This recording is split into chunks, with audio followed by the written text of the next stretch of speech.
Yo tout le monde, c'est Maxstar et on se retrouve pour cette nouvelle série Une semaine, un univers. Vous connaissez le concept, pendant un mois, on replonge dans 4 univers qui ont marqué notre enfance et pour cette deuxième semaine, on s'attaque à un dessin animé pour lequel vous avez été très nombreux à voter, les iconiques Totally Spies.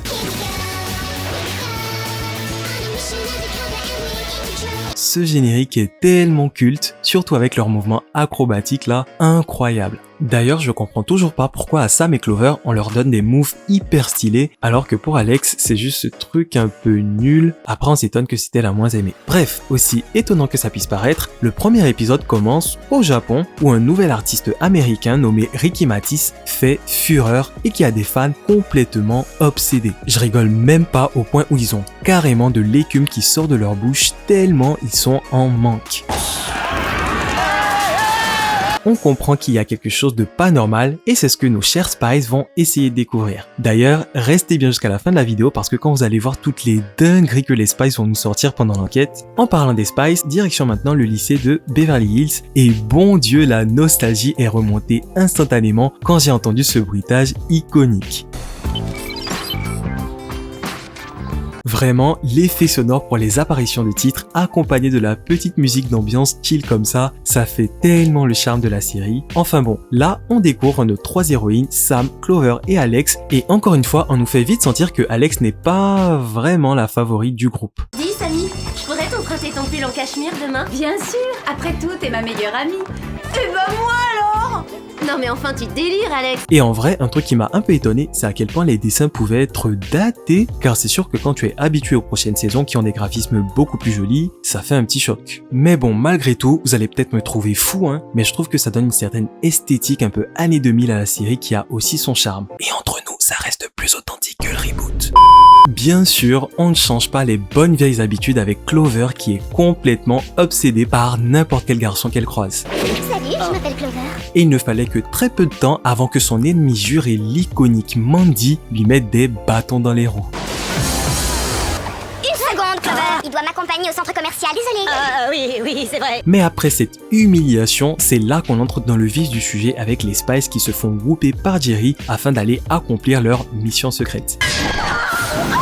D'ailleurs, j'avais oublié que dans les premières saisons, elles atterrissaient sur cette espèce de pouf au lieu de tomber sur le canapé là. Mais bref, comme dit au début de l'épisode, leur mission sera d'enquêter sur ce qui se passe autour de ce Ricky Matisse et pourquoi ses fans sont aussi fanatiques. C'est pas moi qui le dis, c'est Jerry. Et ce qui peut rendre ses fans aussi fanatiques. Et comme couverture, elles se font passer pour un groupe de rock nommé, accrochez-vous bien, les Spies. Spies?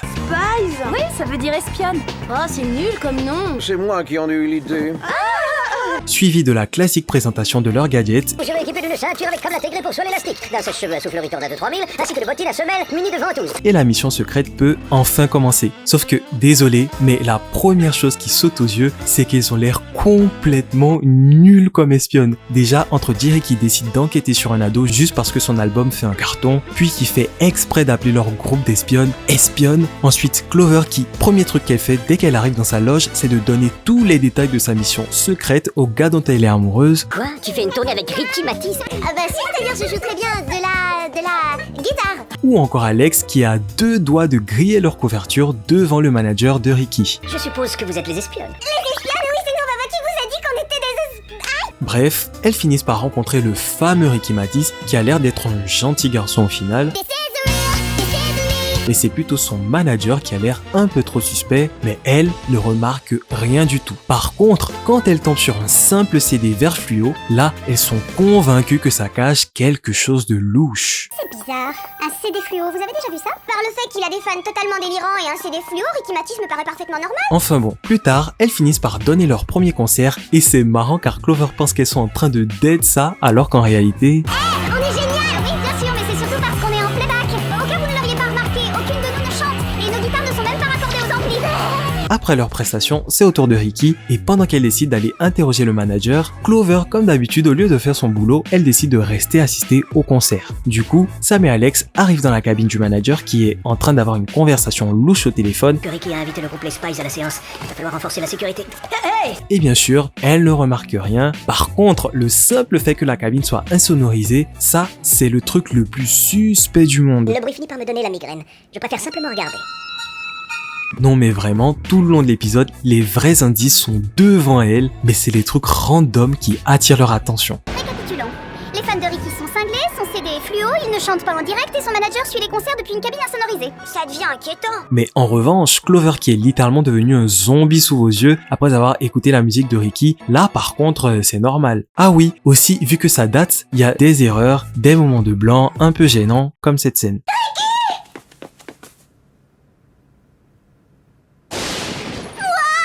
J'ai pas compris, c'était tellement random. Mais bref, on se rapproche de la fin de l'épisode et les Spice accompagnent enfin Ricky enregistrer un son. Là, enfin, nos héroïnes commencent à se poser de vraies questions. Comme pourquoi son studio est sur une île déserte, pourquoi il y a autant de gardes, d'armes à feu, de paraboles géantes, et décident enfin de se transformer en Totally Spice pour passer en mode infiltration. Sans Clover bien sûr qui est toujours en mode zombie. Et comme d'habitude, on se demande si elles ont vraiment eu leur diplôme d'espionnage. Parce que niveau discrétion, déjà infiltrer une base secrète en talons aiguilles, regardez comment ça fait du bruit.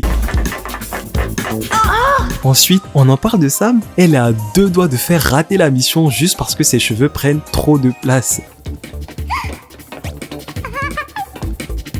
Ma chérie, faut bien attacher, tu vas finir ta mission. Et pour finir, voici Alex aussi tellement maladroite que ça en devient un super pouvoir. Je suis sûre que le laboratoire secret se trouve quelque part dans le coin.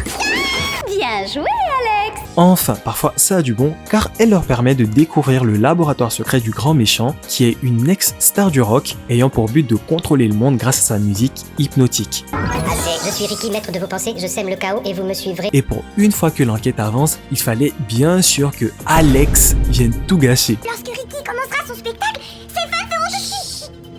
Sécurité! Franchement, à ce stade-là, c'est fait exprès. Elles essaient de s'échapper grâce à un plan ingénieux d'Alex, C'était quoi un canon propulseur portable à huile? C'était mon enfant shampoing, il coûte très cher. mais finissent par se faire capturer. Comme toujours en fait. Le méchant aussi, au lieu de les tuer directement, il va les enfermer dans une salle d'enregistrement, Spice, quel nom ridicule pour de vraies espionnes. C'est pas nous qui l'avons choisi, c'est une idée de Thierry. prendre le temps de leur expliquer tout son plan, et puis il les laisse là en partant avec son rire maléfique. Bien sûr, elles finissent par s'échapper grâce à leur talent de musicienne.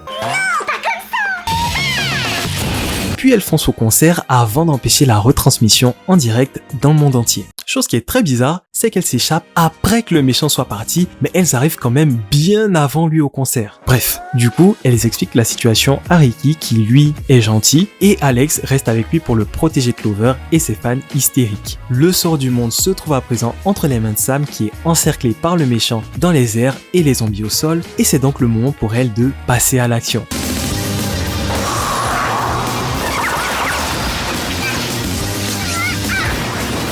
Comme vous le voyez, Sam qui est visiblement assez rapide pour esquiver des balles de Kalachnikov, réussit à dévier l'hélicoptère de combat grâce à son sèche-cheveux, ce qui interrompt la transmission interplanétaire.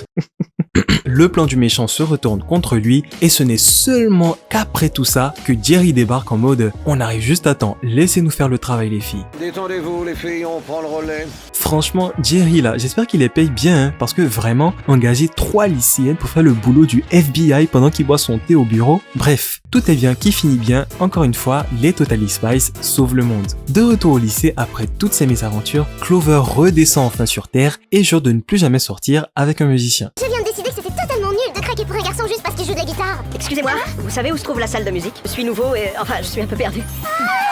Comme quoi, il y a des choses qui ne changent jamais. Allez, c'était Mike Star et n'oubliez pas que c'est vous qui votez pour le prochain dessin animé, Totally Spice, Wings, Loli Rock ou d'autres classiques. Je lirai tous vos commentaires. Et pour ne pas rater le prochain épisode, abonnez-vous. D'ailleurs, j'ai préparé cette autre vidéo juste ici.